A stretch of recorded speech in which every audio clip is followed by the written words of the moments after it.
이번 시간에는 숲풀림자로 구성된, 그러니까 숲풀림을 기본으로 두고 파생되어지는 한자어에 대해서 살펴보는 시간을 갖도록 하겠습니다. 숲풀림은 7급에 해당하는 글자입니다. 숲풀림, 낯글자가 나무목이죠. 나무들이 많이 있다는 것이죠. 숲을 형성한다라고 하면 되겠죠. 그래서 나무목 두 개가 나란히 쓰여져 있는 글자는 숲풀림이 됩니다. 숲풀림. 임업지라고 하죠. 7급에 해당하는 글자입니다. 그 다음 숲풀림, 물수변이죠. 변이라고 하는 것은 뭡니까? 부수가 사용되는 경우입니다. 좌측에, 우측에 사용되는 것은 방이라고 하고, 그래서 숲풀에 뭡니까? 물이 떨어지고 있는 거죠. 비가 오거나 장마철을 말하겠죠.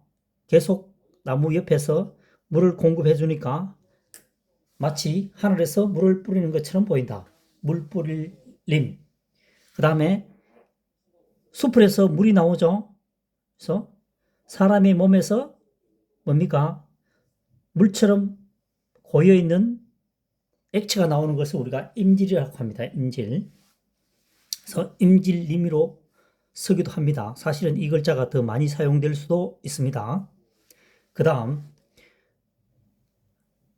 불사를 분입니다. 불사를 분. 7에 해당하는 글자입니다.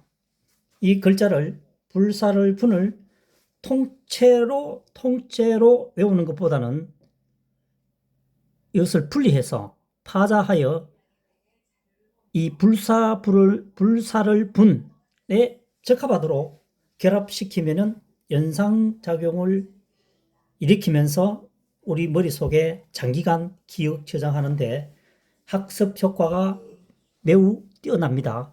살펴보도록 하겠습니다. 숲풀림이죠. 숲풀림. 불합니다. 숲풀 아래에 불을 갖다 놓았죠. 그럼 당연히 불이 발생하겠죠. 활활 타오릅니다. 그래서 불사를 분자가 됩니다. 불화. 그래서 분신하다. 분신하다는 얘기를 많이 듣죠. 데모하다가 억울하다, 어떤 자기 뜻을 펼치겠다, 분신하다. 그렇죠? 그 다음 빛날빈입니다. 빛날빈. 숲풀림에 어떻게 됩니까? 트럭3입니다. 숲풀이 마치 트럭이 햇빛에 날리듯이 빛이 난다. 그러면 구체적으로 살펴보면 숲풀이 빛이 나는 경우는 물론 강한 햇볕에 의해서 빛이 날 수도 있지만 좀 더 빛이 나기 위해서는 비온 후 일스를 머금고 있는 상태에서 빛이 가하면 훨씬 더 빛나겠죠. 그래서 숲을 속에 있는 뭡니까? 트럭같이 긴 머리 더욱 빛난다 이렇게 하면 되겠죠. 숲풀이 긴 머리카락처럼 반짝반짝 빛이 난다. 빛날 빈이 되겠습니다. 그 다음 거말금자입니다. 거말금. 금지하다. 4급에 해당하는 글자입니다. 이 글자도 마찬가지로 거말금 이 글자를 아무런 생각 없이 통째로 외우려면 조금 지금 당장은 기억할 수 있겠지만 시간이 경과한 후에는 이 글자를 다시 쓰기란 쉽지 않습니다. 그래서 파자 분석을 해보도록 하겠습니다. 숲풀림입니다. 숲풀림. 그 다음 아랫부분이 보일시자죠. 보일시. 그러면 답이 나오죠. 숲을 볼 수는 있지만 숲을 본다고 되어 있잖아. 그죠? 숲풀림의 보일시니까 숲을 눈으로 볼 수는 있지만 구경은 할 수는 있지만 숲을 속에는 들어가지 못하도록 금지했다는 얘기겠죠. 울타리를 형성시켰거나 또는 벌목을 금지한다든가 또는 그 나무가 귀한 식재, 그죠? 그런 경우에 금지하겠죠.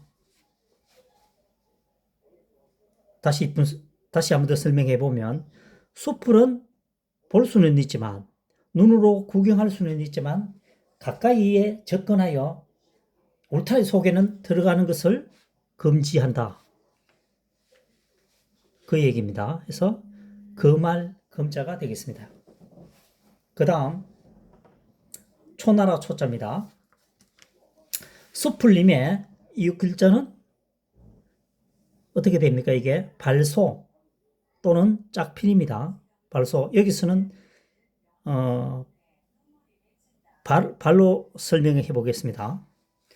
자, 이 글자는 초나라 초로 학습하게 되면 상당히 애로사항이 있습니다. 여기서는 이렇게 하면 좋겠죠. 아프다라고 표현을 하면 되겠습니다. 아프다. 또는 회초리라고 하면 되겠죠. 회초리초. 자, 숲풀림입니다. 숲풀림이고 발소죠. 숲풀에 이 숲풀입니다. 이 숲풀. 숲풀의 발 아래에 발소니까요. 발 아래에 있는 것은 주로 이 땅 위에 땅과 그 아랫부분을 얘기하겠죠. 아랫부분에는 큰 가지가 나오는 것이 아니고 작은 삭 이런 거겠죠. 작은 가지를 말하는 겁니다. 숲풀의 발 부분에 해당되는 그러니까 땅과 지면에 접촉하는 부분에 작은 가지가 나오겠죠. 이것을 이용해서 뭐냐면 회초리로 이용한다는 얘기죠. 나무가 부드러우니까요. 이 나무는 부드럽죠. 가늘고 부드럽습니다. 회초리를 이용하게 되면 맞는 사람은 아프겠죠. 그래서 회초리초, 아플초, 그 다음 초나라초로 해야 됩니다. 초나라초로 이렇게 이 글자를 접근해 가면은 설명이 잘 안 되겠죠. 그래서 뭐 굳이 표현하면은 초나라가 특히 회초리를 많이 이용했다. 뭐 어떻게 보면 야사입니다. 근거 없는 얘기라는 것이죠.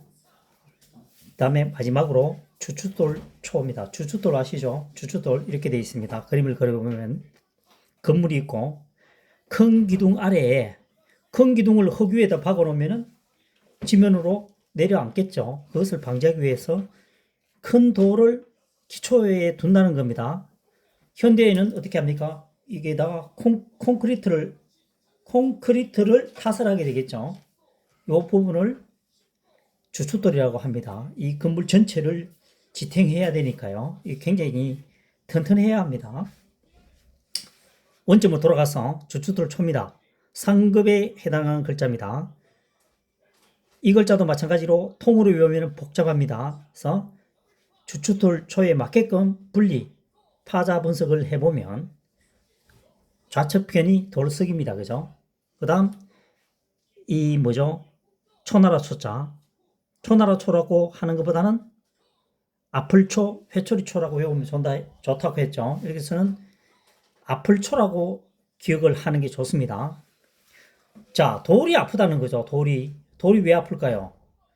이 건물 전체의 무게를 주춧돌이 지탱해야 되니까요. 그래서 다시 말하면 돌이 가장 많은 중량감을 책임져야 되는 곳은 어디다?